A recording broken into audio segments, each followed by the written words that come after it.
real cases before a real judge. Plaintiff Tempest Archie says the defendant is her cousin, and she's lived with Tempest off and on since she was a teen.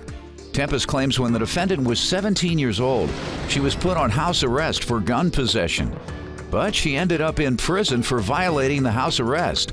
Tempest is suing her today for unpaid rent. Defendant Robin Kennedy says when she was a child, she was pistol whipped twice and flatlined for 45 seconds. Robin claims she turned her life around in prison, but refuses to pay rent because Tempest made their living situation unbearable by giving her a list of house cleaning rules. Tell me what happened. Your Honor, Robin Kennedy is my cousin. I love her very dearly. We're very close. I know that Robin has had a hard life growing up.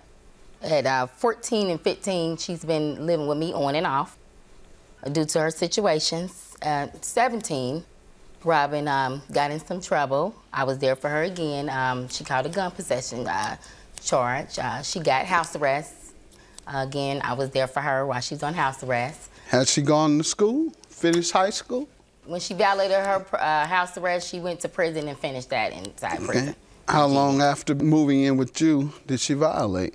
About 5 months she violated. So what did she do with you during that 5 months?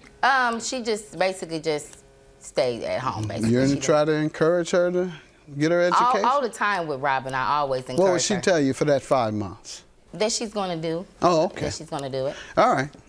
Did you want to tell me anything else in terms of background? You say she went to jail how long? A year. Mm-hmm.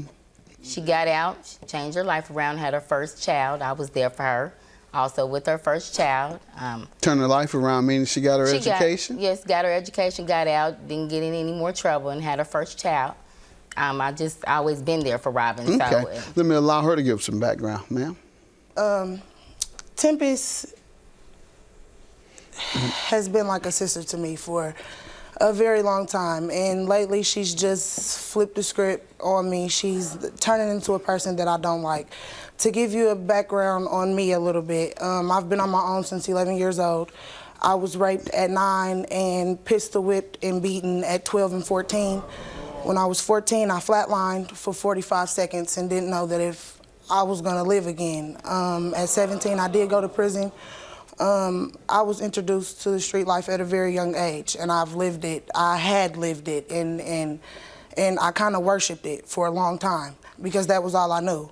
Well, after I went to prison at 17 for criminal recklessness and possession of a handgun, I did a year there. I got my GED and Thinking for a Change certificate, which is like voluntary anger management and family first. I got those certificates, and I met a lot of women with knowledge and wisdom behind those walls that are never going to come home and that are never going to see their children again and just will never experience life. So that was what it took for me.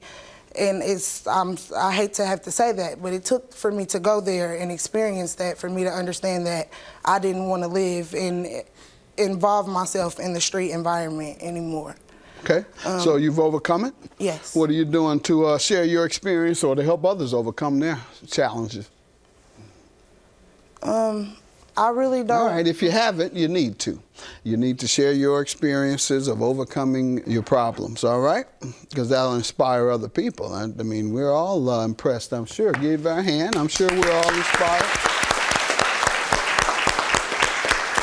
Yeah, a lot of times people go through these challenges so that they can use those challenges to help other folks.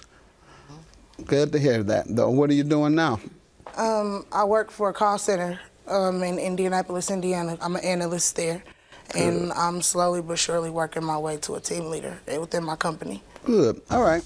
You need to share your experiences of overcoming your problems, all right? People go through these challenges so that they can use those challenges to help other folks. Plaintiff Tempest Archie is suing her cousin, who claims she was pistol whipped when she was a child and flatlined for 45 seconds. Your rent you're suing her about? How so? Me and Robin, we decided basically when she had a child to go in as roommates to get a place so we can basically live with each other. When? In August of '09. All right. So we decided to move in with each other because she did get a job and all of that, and she had her first kid. So we decided to move in as roommates, and she just left after 5 months of the lease. What was her share of the rent? How much? $375. $375. And did she sign a lease with you? Yes, for 18 months. Okay. You have it? Yes. Let me see. And I have a breakdown also. And she broke it 3 months later?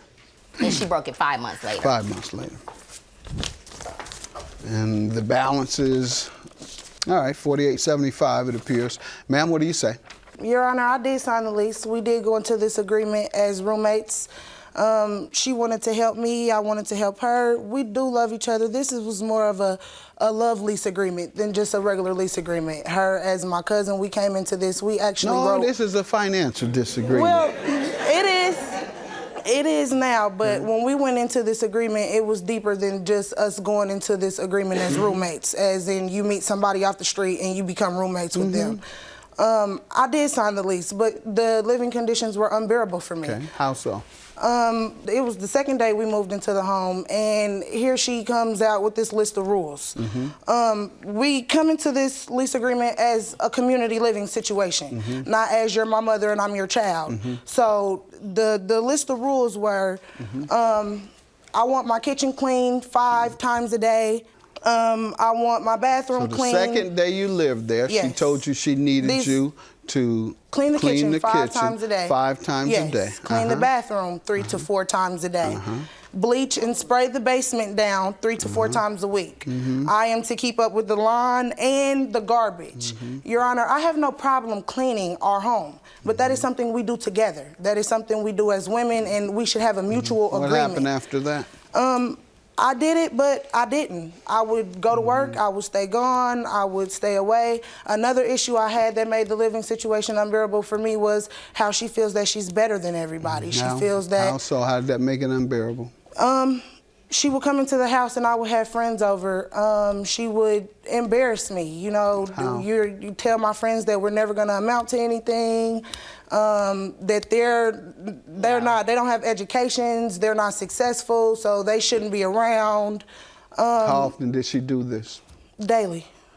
Anytime a friend came over? It didn't matter who was over. Your testimony is starting to sound unreasonable. Okay. 5 times a day you clean the kitchen. That was her rule. On the second day you moved there. 3 times a day you had to clean the bathroom. On the second day that you moved there. Every single day she went off on your friends when they came over. Yet you stayed there 5 months. Okay, I don't believe you. Judgment for the plaintiff. Have a good day.